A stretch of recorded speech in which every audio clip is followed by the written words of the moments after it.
দর্শক, বৈষম্য বিরোধী আন্দোলনে অনেকেই শহীদ হয়েছেন, অনেকেই নিজের তাজা প্রাণ বিলিয়ে দিয়েছেন দেশের সাথে। দর্শক, তাদের মধ্য থেকে এমন কিছু পরিবার আছে যে পরিবারগুলোকে এদেশের মানুষের সামনে তুলে ধরাটা অত্যন্ত জরুরি এবং গুরুত্বপূর্ণ মনে হয়েছে। তাদের মধ্যে দর্শক, বাবু নামে একজন শহীদের বাড়িতে আমরা যাচ্ছি। কিন্তু দর্শক, এই বাবুর বাড়িতে গিয়ে তার পরিবারের অবস্থাটা দেখে আমরা অবাক হয়ে যাই। একটা ছোট্ট শিশু, বাবুর একটা ছোট্ট শিশু, মনে হয় যে 1 বছর তার বয়স হবে। কি হবে এই ছোট্ট মেয়ে শিশুটির? তার একটা মেয়ে আছে, মনে হয় যে 6-7 বছরের বয়স হবে। কি হবে তার ভবিষ্যৎ? বাবু এমনই একটা অসহায় হতদরিদ্র পরিবারের যে দর্শক, তার ঘরটাই ঠিক মতো নাই, এমন একটা অবস্থা।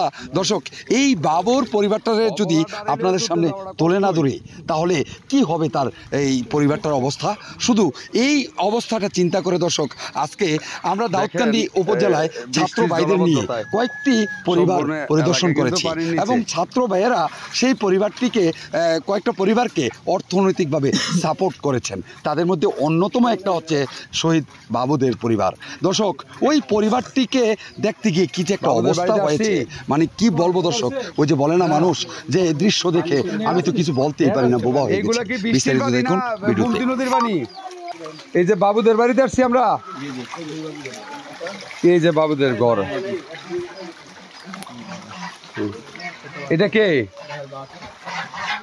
বাবুর বাবুর বাচ্চা।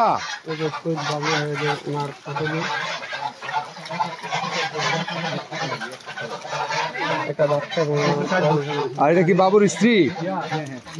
আপনি শাশুড়ি? বাবুর মা কোথায়? মা মারা গেছে। বাবা গাড়িতে গেছে।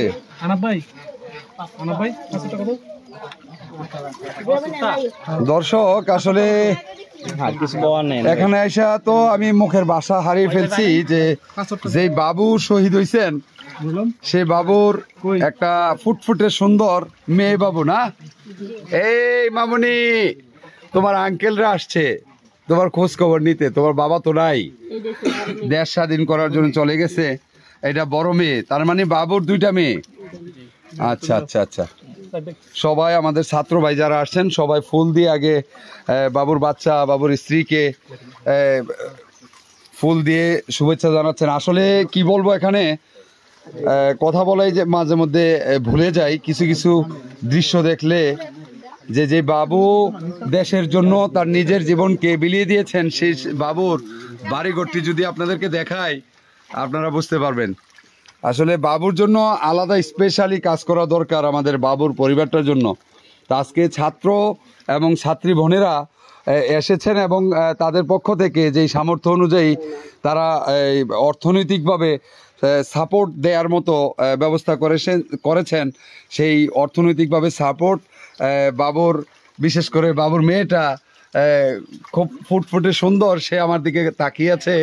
হয়তো মনে মনে ভাবছেন যে কি বলছে লোকটা, কেউ তো কথা বলছে না, এই লোকটা কি বলছে। মামুনি, তোমাকে দেখতে আসছি, কি নাম ওর? মিম। তোমার নাম কি? হ্যাঁ, দিয়ামণি। তোমার দিয়ামণি, তোমার নামটা কে রাখছে? রাব্বু।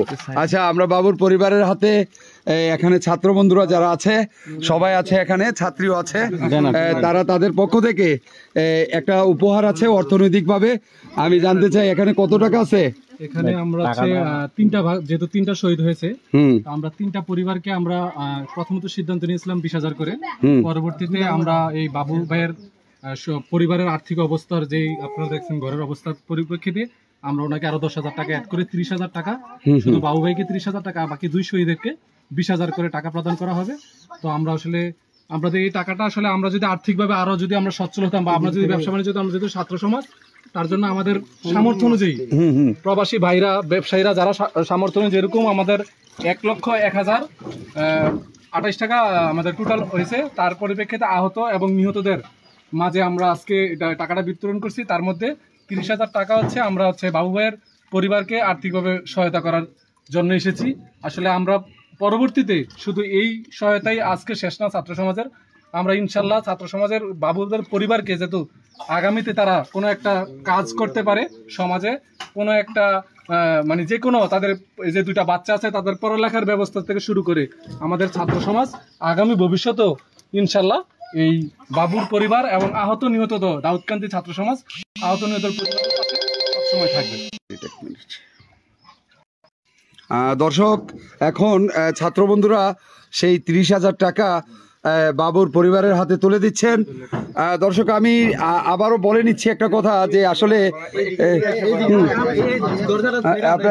দাঁড়ান, আমি বাবুর ঘরের পরিবেশটা আপনাদের সামনে তুলে ধরবো যে আসলে দেখেন বাবু যিনি শহীদ হয়েছেন, 1 মিনিট অপেক্ষা করো, হ্যাঁ, যে বাবু শহীদ হয়েছেন দেশের জন্য। দেখুন কেমন একটা জায়গায় তার বসবাস, এমন একটা জায়গা থেকে সে গিয়ে দেশের জন্য তার জীবনকে বিলিয়ে দিয়েছেন। তো বাবুর পরিবারের হাতে ছাত্র বন্ধুরা আজকে যে 30,000 টাকা নিয়ে আসছেন, আসলে এই টাকাটা কিছুই না। মূলত এই 30,000 টাকা দিয়ে তারা বাবুর পরিবারটাকে আপনাদের সামনে তুলে ধরেছেন, যাতে আপনারাও আপনাদের সামর্থ্য অনুযায়ী বাবুর পরিবারটার পাশে দাঁড়াতে পারেন। আমি বাবুর স্ত্রীর বিকাশ নাম্বারটাও নিব, আপনারা দিয়ে দেন। ছাত্র বন্ধুরা টাকা তুলে দিচ্ছেন বাবুর স্ত্রীর হাতে। জি, আপনার নাম কি? জি, মুন্নি।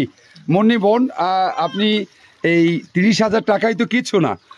অনেকেই লাইভে দেখছেন আপনাকে, আপনার স্বামী দেশের জন্য জীবন দিয়েছেন। আপনি লাইভে যারা দেখছেন তাদের উদ্দেশ্যে কি বলতে চান? আমি একটাই বলতে চাই, আমার জামাই যুদ্ধ করে, আমার জামাই স্বাধীন করে দিয়ে গেছে। আসলেই উনি কি বলবেন, আমাদের মুখেই কথা আসছে না, চোখে পানি আসছে, কিছু বলার নেই। আপনি কি আরো মানুষের সহযোগিতা চান, বা আপনার ভবিষ্যৎ পরিকল্পনা নিয়ে যদি কিছু বলতেন? এটা আমি দর্শককে বোঝাই দিচ্ছি, আমার 2টা মেয়ে আছে, ওরাই ভালো জানে 2টা মেয়ের জন্য। আচ্ছা, আপনার সাথে যোগাযোগ করার কোনো পার্সোনাল বিকাশ নাম্বার বা এরকম কোনো মোবাইল নাম্বার আছে? বলেন তো একটু নাম্বারটা। এটা বিকাশ না, কিন্তু নাম্বার আপনি বিকাশ করে নেবেন। বিকাশ করে নেওয়াটা একদম সহজ, আইডি কার্ড দিয়ে বিকাশ করে নেওয়াটা একদম সহজ। আপনার নাম্বারটা বলেন। 019 এরপর 404 এরপর 11 আবার বলেন। 019 404 11 তো বাবু ভাইয়ের স্ত্রীর মোবাইল নাম্বার এটা। আপনারা যদি চান বাবু ভাইয়ের পরিবারের পাশে দাঁড়াতে, তাহলে তার মোবাইল নাম্বারে কিন্তু কন্ট্রাক্ট করে আপনারা সরাসরি যোগাযোগ করতে পারেন। আমি অনুরোধ করব আপনি দয়া করে বিকাশটা খুলে নেবেন, কারণ এদেশের অনেক দেশের মানুষ আছে, প্রবাসীরা আছে, যারা চায় বাবু ভাইয়ের মতো পরিবারের পাশে দাঁড়াতে। দর্শক, আমি আবারও বাবু ভাইয়ের ঘরটাকে একটু দেখাতে চাই, যে এমন একজন মানুষ যিনি তার জীবনটাকে দেশের স্বার্থে বিলিয়ে দিয়েছেন। আচ্ছা, আপনার কি কোনো দুঃখ আছে? আপনার স্বামী দেশের জন্য জীবনটাকে বিলিয়ে দিয়েছেন, না আপনি গর্ববোধ করেন? আলহামদুলিল্লাহ, যে একজন নারী, এইগুলোই হচ্ছে আমাদের দেশের সাহসী নারী। আমরা আন্দোলন চলাকালীন সময়ে দেখেছি কিছু মা তার সন্তানকে ধাক্কা দিয়ে এই আন্দোলনে নামিয়ে দিয়েছেন। আসলে সাহসী নারী। আমরা আসলে কি বলবো আর, আমি ছাত্রদের কাছ থেকে জানতে চাই যে আসলে যদি লিমন, এই যারা শহীদ হয়েছে আমাদের দাউদকান্দি তিতাসে, তাদের নিয়ে আর কি পরিকল্পনা আছে তোমাদের?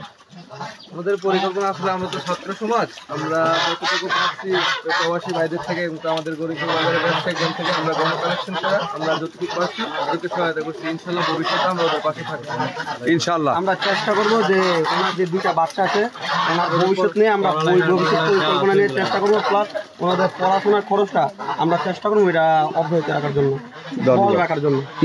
মামনি, তোমার আব্বা তো নাই, আজকে যে তোমাদেরকে দেখতে আসছে তোমার আঙ্কেলরা, কেমন লাগতেছে মামনি? ভাইয়া কিছু বলবে? আসলে ও বাচ্চা মানুষ, কি বলবে? তোমরা কেউ কিছু বলবে?